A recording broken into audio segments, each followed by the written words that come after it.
Bonjour mesdames et messieurs, j'ai l'immense plaisir de vous accueillir encore une fois de plus dans ce laboratoire. En ce jour, je tenais à vous présenter l'identification des colonies de salmonelle dans deux milieux de culture. Il s'agit bel et bien du milieu de culture SS et du milieu de culture Ecto-N. Alors, quelles sont les caractéristiques des salmonelles dans ces deux milieux de culture? Les salmonelles sont des colonies qui sont différentes des autres colonies dans le milieu de culture parce que nous connaissons que lorsqu'on fait un culture de la selle, ce n'est pas seulement, il y a aussi des commensaux du tube digestif qui poussent à l'instar du Escherichia coli et bien d'autres.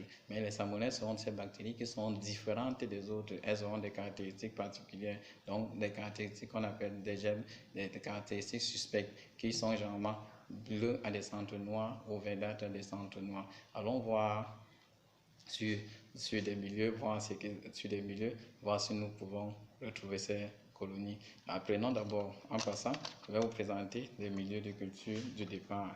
Voici le milieu Ecto-N, voilà le milieu SS. Allons voir dans le milieu de culture ce qui a poussé. Nous voyons à la fin, là, ça c'est le milieu Ecto-N, et là, vous avez le milieu SS. Essayons de faire l'identification des colonies qui sont dans ce milieu. Est-ce qu'on a des gemmes suspects? Est-ce qu'on a des gemmes suspects? Ah, regardez là. Ah, vous voyez là, tout juste là. Vous voyez un truc noirâtre là.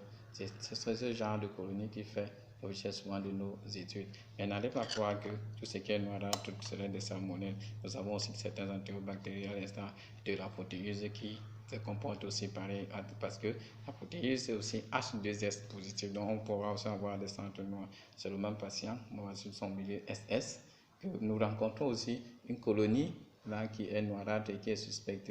Et maintenant, c'est en faisant l'uréase, c'est parce que les salmonelles sont uréase négatifs, tandis que les protéines sont uréase positifs. C'est après avoir fait le test à l'uréase qu'on peut continuer l'identification. Si c'est avec le test à l'uréase, salmonelle est positif, alors on ne continue pas l'identification. On aura donc là affaire à un germe non pathogène. Mais si c'est avec l'uréase est négatif, on continue donc l'identification du germe. Merci, j'espère que vous avez été édifié à cet effet et bonne journée. C'était là, Diata Apollinaire depuis l'hôpital général de Yaoundé. Merci beaucoup.